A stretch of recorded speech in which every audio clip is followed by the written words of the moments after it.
Yeah, disappointed in the result, particularly when we had major control of the game in between both boxes. To lose 2-0 is obviously disappointing, but I think we had a lot of possession. The game went a lot of the way we wanted it to go, particularly up to the 20th minute or so. The stadium was quiet. We had the ball, and it came down to probably an issue for us recently of if we're not going to be clinical enough, not dynamic enough, not tough enough in the final third, you always have a possibility, particularly with a good team like West Ham, with good individuals, of conceding, and it changes the feeling of the game. Did you speak to him at all? No. Were you aware that it was about to happen? Yes. Does that send any confidence?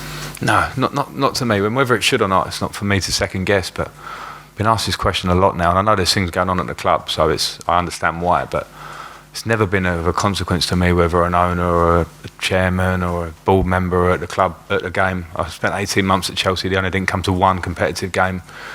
It's not about that for me. So you can read into it what you want, but it's of no. When I say of no concern, I'm not talking away from it. It's not the relevant thing for me. Frank, this is the first game you've seen your team play. Do you think he should have seen enough to think, well, things can change? And then after the game, he's been confronted and asked, what about Frank's future? And he said, it's not my decision. Yeah, I don't know the first part. It's not me to guess what he's thinking about the game, and it's the first I've heard of that quote. But do you feel like you're moving in the right direction, that you deserve more time? Well, it'd be hard for me to sit here and say about the right direction in terms of recent results, but I've said it before games recently.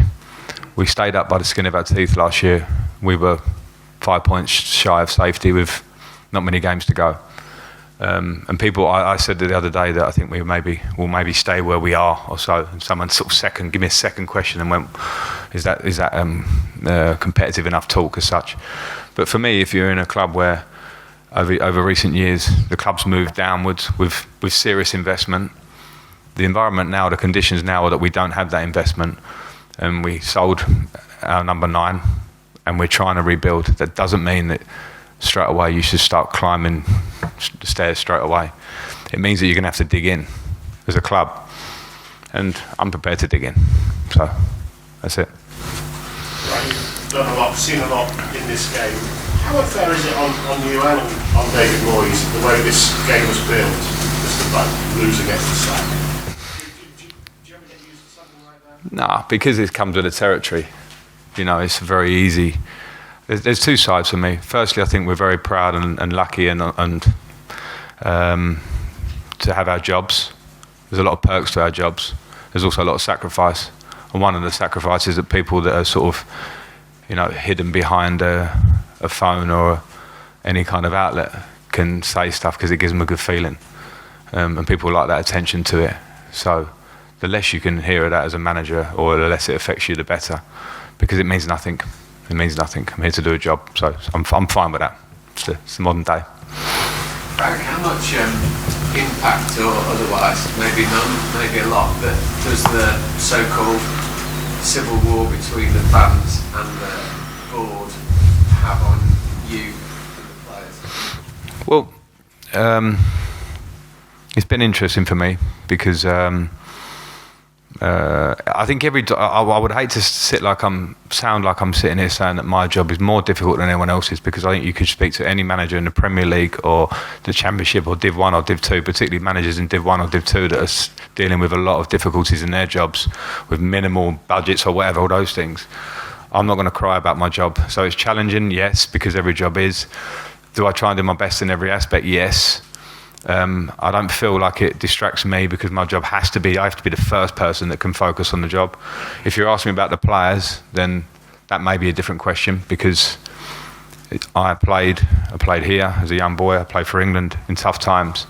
It's fortunate at Chelsea there weren't so many, but tough times personally, and I understand the difficulties that this game can give you. And people say just have a tough skin, like you should be fine with it, and it doesn't work that simply.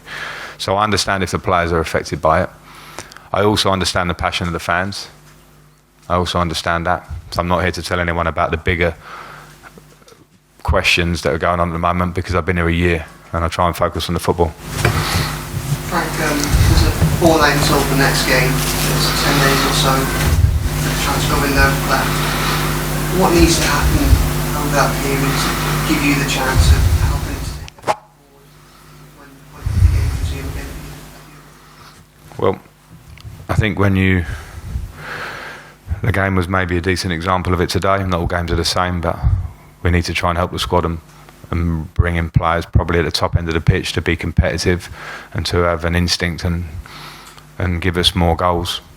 Because I think the league is moving forward and a lot of other teams around us are making those moves. And of course, we're working hard to make those moves. I'd hate to sort of sound like I'm saying that nothing's being done. It's not an easy market. Our budget is very different to a lot of the other teams around us. It was last summer. It is now.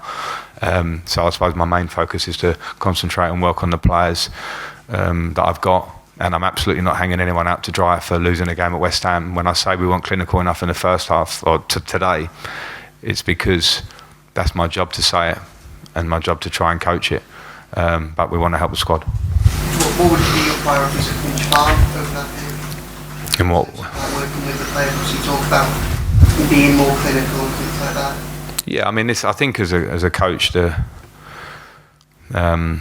in possession, the idea is to try and get your team up and around the final third as much as you can. Today we were there a lot. And that sort of midfield area where it's okay, can we attack the line? Can we be dynamic? Can we make crosses? Can we get on the end of crosses? Those things you can work off in training, ideas of what you want to do, talk about them a lot. But obviously on pitch they need to happen. In terms of the transfer, how close are you to bring anybody in? I have the same question all the time, and I think that you're only close when it's done. So we're not there on anything. All right, cheers. Right. David was in this talking a lot about the support he's had behind him from the board. It's been helpful to him, he said, to be able to prepare for games like this, knowing that they're fully behind. Do you feel like you've had the same situation at Everton? I have a lot of conversations with the board and the owners. Of course, it's my job, and I'm a manager that tries to keep those communications. I know how important it is as a manager if you don't keep those. It's not my point to divulge them, and I will certainly not use anything like that as an excuse as to why we don't win games. Okay, folks. Sorry, one last one, Greg. Frank, a little bit of speculation concerning Anthony Gordon and a possible interest in Newcastle again. Obviously didn't come off the bench today. Anything you can shed on that? No. Okay. Thanks. Thank you. Sorry, no.